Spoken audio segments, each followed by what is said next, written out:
سازش سے اقتدار ملتے ہی سب سے پہلے نیب کو تباہ کیا۔ اپنے 1100 ارب کی چوری بچانے کے لیے نیب قوانین میں شرمناک ترامیم کی، ادارے مجرموں کے اشاروں پر کھیلنے کی بجائے آئین اور قانون کی بالادستی کی راہ اختیار کریں۔ ان کا کہنا تھا کہ کٹ پتلی راج انشاءاللہ جلد اختتام کو پہنچے گا، انجام کو پہنچے گا، ریاست اور عوام کو آگے بڑھنا ہے۔ ظاہری بات ہے اس میں میسج ہے ان تمام افسران کے لیے جن کی فیلڈنگ لگائی گئی ہے پنجاب کے اندر۔ آپ دیکھیں ایک سی سی پی او ہے غلام ڈوگر، یہ واپس آئے تو اس پر الیکشن کمیشن اجلاس بلا رہا ہے ایک بندے پر کہ اس کے ہوتے ہوئے شفاف انتخابات ہو سکتے ہیں کہ نہیں۔ پاکستان تحریک انصاف نے 25 لوگوں کے نام دیے اور یہ وہ لوگ ہیں جنہوں نے 25 مئی کا ظلم کیا اور 17 جولائی کے جو الیکشنز ہیں اس کے اندر پاکستان تحریک انصاف کے مطابق دھاندلی بھی کی۔ اب ان میں سے 16 لوگوں کو واپس لگا دیا گیا، اس پر الیکشن کمیشن سویا ہوا ہے۔ اب یہ الیکشن کمیشن صدر کو آنکھیں بھی دکھا رہا ہے۔ آپ دیکھیں کہ یہ عمران خان کے موقف کی کتنی بڑی فتح ہے اور اس طرح سے مزید پریشر ماؤنٹ ہوگا کیونکہ یہ نظام اب آخری سانسیں لے رہا ہے، یہ آخری ہچکی ہو سکتی ہے کیونکہ یہ نظام نہیں چل سکتا۔ اب یہاں پر نون لیگ میں آپ کو بتایا کہ بغاوتوں کا سلسلہ تو چلتا رہتا ہے۔ اب مریم نواز اور نواز شریف کے ترجمان محمد زبیر جو ہیں ان کا کہنا ہے کہ 25 ارکان کی کابینہ بہت زیادہ ہے، کوئی بھی اسے سپورٹ نہیں کر سکتا۔ مطلب یہ اس سے الگ ہو کر یہ کہنا چاہ رہے ہیں کہ ہم اس سب کے حق میں نہیں ہیں۔ انہوں نے کہا کہ آدھے سے زیادہ کابینہ ارکان کو کوئی سہولت نہیں دی جا رہی۔ رہنما مسلم لیگ نون محمد زبیر نے کہا کہ نون لیگ کے زیادہ تر کابینہ ارکان بغیر تنخواہ اور مراعات کے کام کر رہے ہیں۔ ان کا کہنا ہے کہ ہم سمجھتے ہیں کہ امیروں کو زیادہ بوجھ برداشت کرنا چاہیے، آئی ایم ایف بھی یہی چاہتا ہے کہ امیروں پر ٹیکس لگایا جائے۔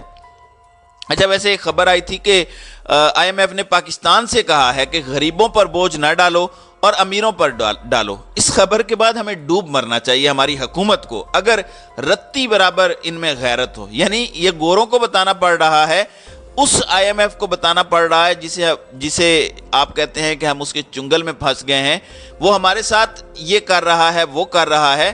پھر محمد زبیر کا کہنا تھا کہ بین الاقوامی مارکیٹ میں مقابلے کے رجحان کے باعث ایکسپورٹر کو سبسڈی دی جاتی ہے۔ پھر ان کا کہنا تھا کہ ایکسپورٹ بڑھانے کے لیے صنعتوں کو سبسڈی ملک کے مفاد میں جاتی ہے۔ اب آپ اندازہ کریں کہ ان کے اپنے اندر سے آوازیں جو ہیں وہ اٹھنا شروع ہو گئی ہیں۔ اب شاہد خاقان عباسی، ان کی انٹرسٹنگ بات یہ ہے کہ انہوں نے عمران خان کی گرفتاری کی مخالفت کی۔ مریم نواز تو کہتی ہیں کہ ان کی سب سے بڑی خواہش ہے کہ عمران خان کو گرفتار کیا جائے۔ 2 دن قبل ایک کنونشن ہوا، اس میں مریم نواز نے انہیں اپنی سیٹ دے دی۔ ظاہری بات ہے یہ غصے میں ہے اور مریم کو یہ اپنا لیڈر نہیں مانتے اور اس چیز کی وجہ سے اپنے عہدے سے بھی یہ استعفیٰ دے چکے ہیں۔ انہوں نے وہاں پہ کھڑے ہو کر پھر یہ بات کی کہ عمران خان کو گرفتار نہیں کرنا چاہیے۔ اس طرح کی بات کرنے والے کا کیا انجام ہونا چاہیے، وہی جو اب ان کے ساتھ ہو رہا ہے۔ اب شاہد خاقان عباسی کو ایک ٹریلر دیا گیا ہے اور ان کے ناقابل ضمانت وارنٹ گرفتاری جو ہے وہ جاری کیے گئے ہیں۔ احتساب عدالت کے جج ناصر جاوید نے کیس میں عدم حاضری کے باوجود استثناء کی درخواست دائر نہ کرنے پر یہ وارنٹ جاری کیے۔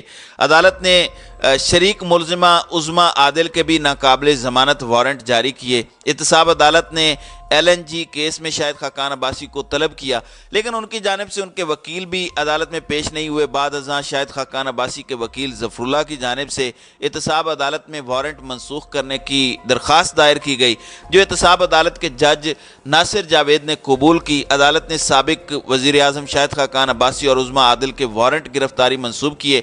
اچھا اب عمران خان کی گرفتاری کے پلان بی پر آ جاتے ہیں۔ ان کو پتہ ہے کس طرح عمران خان کو زمان پارک سے 2 دن پہلے نکالا گیا جس کا مقصد گرفتاری کرنا تھا۔ اب یہ سوچا جا رہا ہے کہ لاہور ہائی کورٹ میں تو گرفتار نہیں کیا جا سکا، اب لمبا سفر کروا کر گرفتاری کا کوئی بہانہ پیدا کیا جائے۔ اب خبر یہ ہے کہ اسلام آباد ہائی کورٹ نے الیکشن کمیشن کے توشہ خانہ فیصلے کے خلاف احتجاج پر درج مقدمے سے دہشت گردی کی دفعات خارج کرنے کی درخواست پر عمران خان کو بائیو میٹرک کے لیے پیش ہونے کی ہدایت کی ہے۔ اسلام آباد ہائی کورٹ میں عمران خان اور علی نواز آوان کے مقدمے کی دہشت گردی کی دفعات خارج کرنے کی درخواست پر سماعت جسٹس محسن اختر کیانی اور جسٹس طارق محمود جہانگیری نے کی۔ متعلقہ کیس میں اسلام آباد کی انسداد دہشت گردی عدالت عمران خان کی عبوری ضمانت خارج کر چکی ہے۔ جسٹس محسن اختر کیانی نے عمران خان کے وکیل فیصل چودھری سے سوال کیا کہ آپ نے ٹرائل کورٹ میں درخواست دائر کیوں نہیں کی؟ آپ چاہتے ہیں کہ اسلام آباد ہائی کورٹ انسداد دہشت گردی عدالت کے پروسیکیوٹر کو ڈائریکشن دے؟ جسٹس طارق محمود جہانگیری کے استفسار پر وکیل فیصل چودھری نے بتایا کہ ابھی تک چالان پیش نہیں ہوا۔ پروسیکیوٹر انسداد دہشت گردی عدالت کو ہم نے درخواست دی ہے۔ ہم نے کہا کہ سپریم کورٹ کے فیصلے کے مطابق یہ دفعہ حذف کی جائے۔ عدالت نے عمران خان کے وکیل سے سوال کیا کہ کیا پروسیکیوٹر کو ہم ہدایت دیں گے؟ عدالت نے ٹرائل کورٹ کو درخواست دینے سے متعلق قانون پڑھنے کی ہدایت کی اور سوال کیا کہ کیا پروسیکیوٹر کے پاس دہشت گردی کی دفعہ نکالنے کا اختیار ہے؟ وکیل فیصل چودھری کا کہنا تھا کہ پروسیکیوٹر کی ڈیوٹی ہے کہ وہ دیکھے کہ دہشت گردی کی دفعہ لگتی ہے یا نہیں۔ چلان پیش نہیں ہوا، ابھی تفتیش جاری ہے۔ عدالت نے سوال کیا کہ تفتیش کے دوران کیسے پٹیشن قابل سماعت ہے؟ کیا پروسیکیوٹر نے درخواست پر کوئی آرڈر کیا ہے؟ عدالت نے دہشت گردی کی دفعات حذف کرنے کی عمران خان کی درخواست پر رجسٹرار آفس کے اعتراضات برقرار رکھتے ہوئے فیصلہ سنا دیا۔ خیال رہے کہ رجسٹرار اسلام آباد ہائی کورٹ نے دہشت گردی کی دفعات نکالنے کی درخواست پر 3 اعتراضات عائد کیے تھے۔ رجسٹرار کا اعتراض تھا کہ عمران خان نے بائیو میٹرک نہیں کرائی، انسداد دہشت گردی عدالت میں زیر التوا مقدمے کی دستاویزات منسلک نہیں کی، ٹرائل کورٹ سے رجوع کیے بغیر پٹیشن کیسے قابل سماعت ہے۔ اب جسٹس محسن اختر کیانی نے فیصلہ سناتے ہوئے کہا کہ بائیو میٹرک کے لیے عمران خان کو پیش ہونا ہوگا۔ کل بھی عمران خان کی ایک جعلی پٹیشن سامنے آئی، اس درخواست پر بھی یقین نہیں کر سکتے۔ پہلے اس کیس میں متعلقہ عدالت سے ضمانت کرا لیں، پھر دیکھیں گے جو بھی حالات ہوں۔ عمران خان پہلے بائیو میٹرک کروائیں۔ اب اس میں دلچسپ چیز یہ ہے کہ پتہ نہیں عمران خان کو اتنا ضروری کیوں ہے بلانا عمر کے اس حصے میں جس میں عمران خان اس وقت ہیں۔ اگر کوئی دوسرا پاکستانی ہو تو اسے ریلیف مل جاتا ہے، بائیو میٹرک ویریفیکیشن میں اسے استثناء مل جاتا ہے، چاہے آپ بینک کے لیے بھی کچھ کر رہے ہوں۔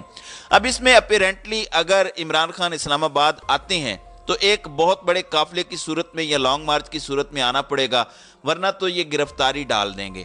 اب ان کے لیے گرفتاری ڈالنا کون سا مشکل کام ہے؟ یہ تو اس انتظار میں بیٹھے ہوئے ہیں۔ اب دیکھتے ہیں کہ آنے والے دنوں میں چیزیں کیسے انفولڈ ہوتی ہیں۔ تو ناظرین کرام، آپ کی اس ویڈیو کے حوالے سے کیا رائے ہے؟ اب اپنی رائے کا اظہار کامنٹ سیکشن میں ضرور کیجیے گا۔